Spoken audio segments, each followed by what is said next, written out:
Des avancées incroyables révélées. Les États-Unis ont dévoilé des détails révolutionnaires concernant leur avion de combat de nouvelle génération, mettant en avant une technologie qui redéfinit l'aviation moderne. Ces machines avancées possèdent une furtivité inégalée, des systèmes d'IA de pointe et des vitesses hypersoniques. Comment ces capacités vont-elles changer le combat aérien et dominer les cieux? Quels sont les défis auxquels ces avions sont actuellement confrontés? Rejoignez-nous pour découvrir des détails intéressants concernant les nouveaux avions de chasse technologiquement avancés des États-Unis. La connaissance commune du NGAD de l'US Air Force est qu'il s'agit d'un programme conçu pour créer un avion de chasse de 6e génération afin de remplacer le F-22 Raptor et de créer un avion de supériorité aérienne hautement avancé, capable de dominer même les champs de bataille les plus difficiles. Cependant, bien plus de choses restent inconnues et sont tenues secrètes. Au cœur du programme, l'accent est mis sur le développement d'un avion de chasse de 6e génération habité avec une technologie avancée pour contrer les menaces provenant d'adversaires avancés. Il dispose d'une technologie de furtivité avancée qui lui permet d'opérer sans faille, même dans des environnements très contestés, où il peut facilement échapper à la détection par radar. Ces capacités supérieures de furtivité sont rendues possibles grâce à des matériaux et des techniques de conception avancées qui rendent la détection de l'avion difficile pour les systèmes radars. Cette technologie permet à l'avion de chasse de mener des missions critiques qui auraient été impossibles avec des avions conventionnels. De plus, la survie de l'avion est améliorée par sa capacité à opérer dans des environnements à haut risque, ce qui en fait un atout précieux sur le champ de bataille. Avion de chasse habité de 6e génération, mais aussi trouver la meilleure façon d'atteindre la supériorité aérienne dans des environnements contestés. Il s'agit de défis liés mais distincts, nécessitant une perspective plus large. Au départ, l'objectif était de développer un avion de chasse de pointe avec des capacités inégalées. Cependant, l'accent se déplace désormais vers une stratégie plus intégrée. Cette nouvelle approche prend en compte la manière dont des systèmes comme les avions de combat collaboratifs, les bombardiers avancés tels que le B-21 et un réseau distribué de plateformes peuvent travailler ensemble. Les systèmes sans pilote pourraient compléter les chasseurs habités, réduisant ainsi la dépendance aux avions de 6e génération coûteux et traditionnels. Un facteur majeur influençant ce changement est l'augmentation du coût du programme NGAD, chaque avion étant estimé à coûter des centaines de millions de dollars. Sous la direction du secrétaire de l'Air Force Frank Kendall, le service explore des moyens de rendre le programme plus efficace et plus rationnel. Cela inclut la répartition des capacités du NGAD sur plusieurs systèmes, ce qui pourrait aider à réduire les coûts tout en maintenant l'efficacité. De plus, il semble que l'Air Force s'éloigne de l'idée de se concentrer sur un seul avion de chasse très avancé et se penche plutôt sur une stratégie plus flexible et interconnectée. Cela impliquerait de combiner des systèmes sans pilote, des bombardiers et des chasseurs plus rentables dans un système coordonné. Le secrétaire de l'Air Force, Frank Kendall, avait déjà laissé entendre que le programme pourrait changer considérablement pour réduire les coûts, visant un prix unitaire inférieur à celui du F-35. Le vice-chef d'état-major James C. Slife a soutenu ce changement, suggérant que la répartition des capacités sur plusieurs plateformes pourrait redéfinir la supériorité aérienne. Slife a expliqué que l'intégration des systèmes avancés permet désormais une approche plus désagrégée. Par exemple, au lieu de concentrer toutes les capacités dans un seul avion de chasse, les systèmes radars pourraient être séparés des munitions, créant ainsi un réseau plus large et plus adaptable de ressources. Le général David Alvin a également partagé une idée conceptuelle appelée le Light Fighter, bien qu'il ait été révélé par la suite qu'il s'agissait d'un concept généré par l'IA utilisé pour une présentation. Alvin a souligné la nécessité de passer d'une mentalité traditionnelle conçue pour durer des décennies passées à une approche conçue pour s'adapter. Il a mis en évidence que de nombreux anciens systèmes aérospatiaux ont été conçus en supposant qu'ils resteraient pertinents longtemps dans le futur. Une idée qui pourrait ne plus être valable dans le paysage technologique évoluant rapidement d'aujourd'hui. En ce qui concerne le F-35, un avion redoutable qui a également été source de nombreux débats. Son fabricant appelle le F-35A furtif, rapide, et l'avenir de la domination aérienne mondiale. Tandis qu'un livre récent intitulé The Trillion Dollar Trainwreck, écrit par l'analyste respecté Bill Sweetman, dresse un tableau très différent. Ces deux perspectives ont une certaine validité, mais aujourd'hui, l'attention se concentre principalement sur les problèmes qui affectent le programme. Ces défis sont en grande partie liés au problème du programme de mise à jour Technology Refresh 3, ce qui a entraîné la suspension des livraisons de F-35. Depuis juillet 2023, tous les avions sortant de la chaîne de production, construits selon les normes TR3, ont été placés en stockage en attendant une solution pour permettre la certification de la nouvelle configuration. Lors de son témoignage devant la sous-commission des forces aériennes et terrestres tactiques de la Commission des services armés de la Chambre des représentants le 16 avril, le lieutenant-général Mike Schmidt, directeur du F-35 Joint Programme Office, a admis qu'il en avait assez de trop promettre et de ne pas livrer. Il a décrit les problèmes en cours avec la mise à jour TR3, exprimant sa frustration de ne pas pouvoir fournir une date spécifique pour la livraison du F-35 comme promis. Schmidt a reconnu la nécessité de changer le récit autour du programme. Cette situation a suscité la colère au Congrès, avec des membres de la Commission des services armés de la Chambre des représentants poussant pour une réduction des achats de F-35 en FIL-25 à 58 avions, 10 de moins que les 68 demandés par le département de la Défense et 18 de moins que les 76 proposés dans le projet de loi de dépenses de défense FIG-25 de la Chambre.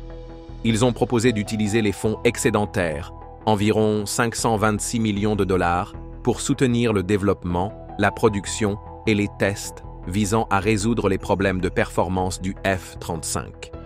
Le représentant Adam Smith de Washington, le principal démocrate de la commission, et son collègue Donald Norcross du New Jersey, le principal démocrate du panel des forces aériennes et terrestres tactiques, ont publié une déclaration disant « À un coût total estimé à plus de 2 trillions de dollars, le F-35 est le plus grand programme de l'histoire du DoD, mais il ne parvient souvent pas à respecter ses objectifs de coût, de calendrier et de performance. C'est une exécution inacceptable du programme, et le Congrès ne devrait pas récompenser ce comportement en achetant des avions supplémentaires au-delà de la demande du budget présidentiel. Le représentant Seth Moulton a récemment tenté de modifier la loi d'autorisation de la défense nationale pour permettre au secrétaire à la Défense d'ouvrir le programme F-35 à la concurrence. Cet amendement impliquerait de prendre la propriété intellectuelle de Lockheed Martin, permettant à d'autres entreprises de travailler sur les problèmes logiciels du F-35. Les problèmes affectant la mise à jour TR3 ne sont que les derniers d'une série de défis pour le programme F-35. Dès 2019, il y avait encore 13 déficiences critiques, dont certaines classées comme des problèmes de catégorie 1B, ayant un impact critique sur la préparation à la mission, et d'autres comme des problèmes de catégorie 1A, posant un risque pour la vie de l'opérateur.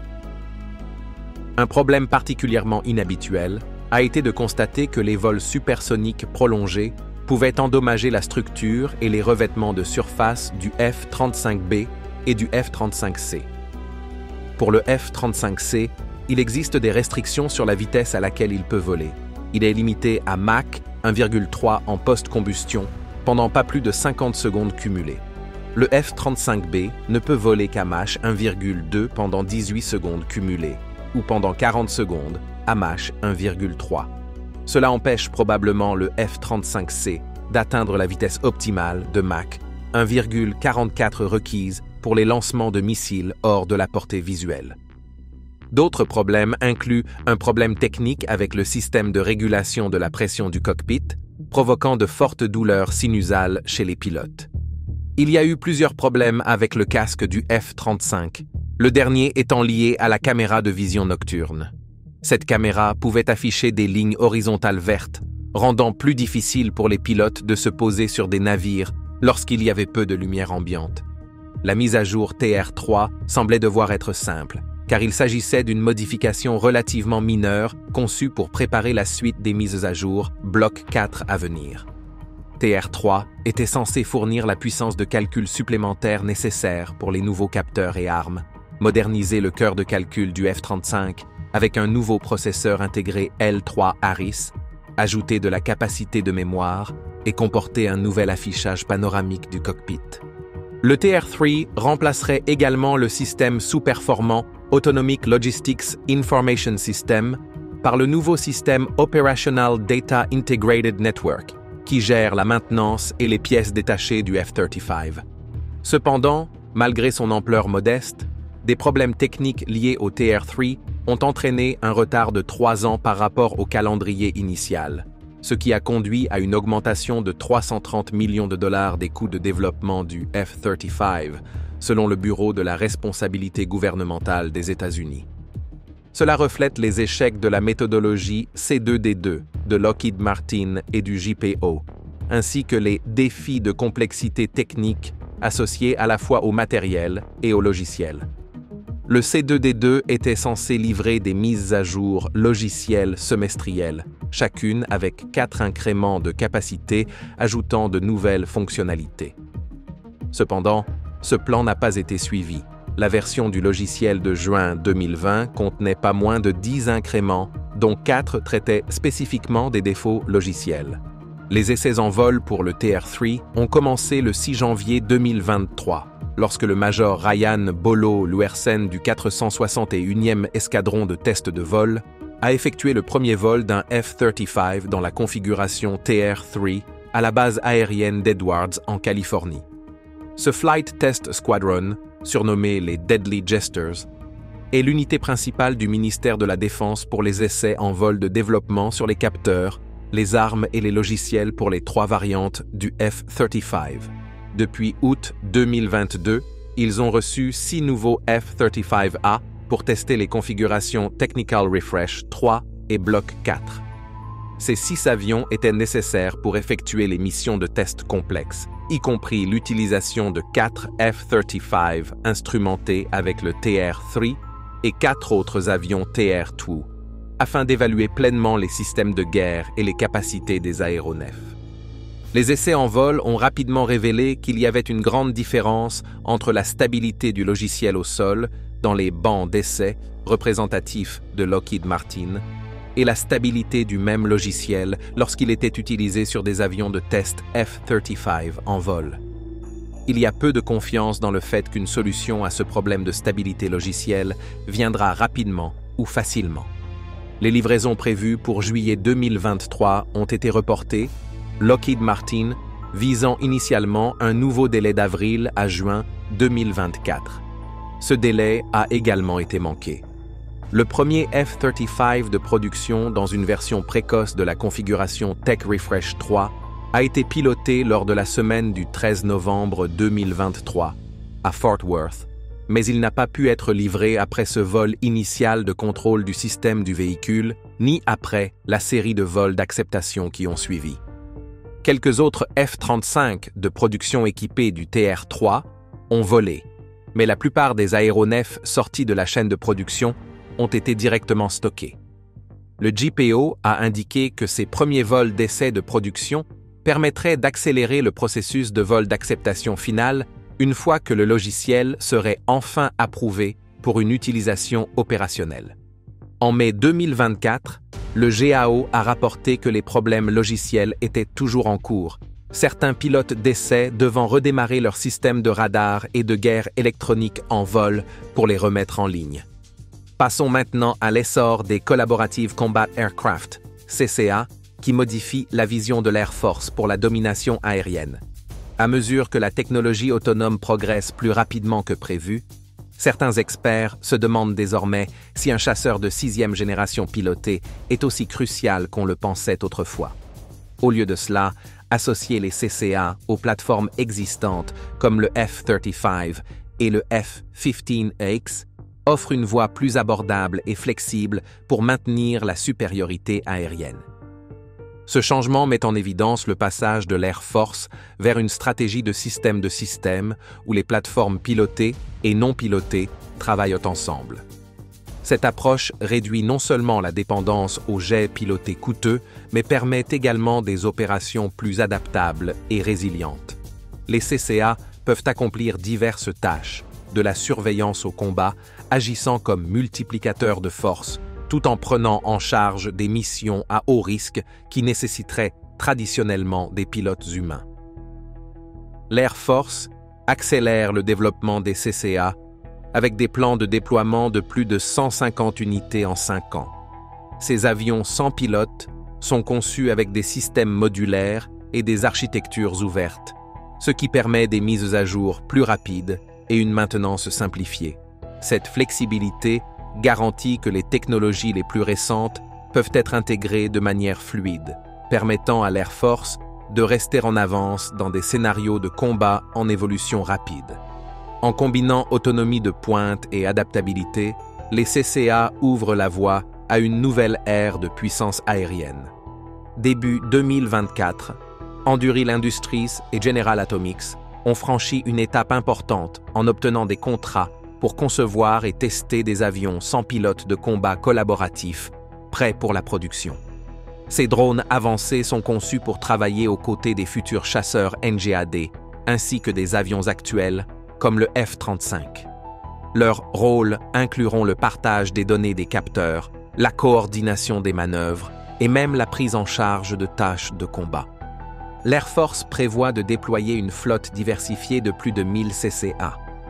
Ces drones sont conçus avec des systèmes modulaires, leur permettant de transporter différentes armes et capteurs tout en s'adaptant rapidement à diverses missions.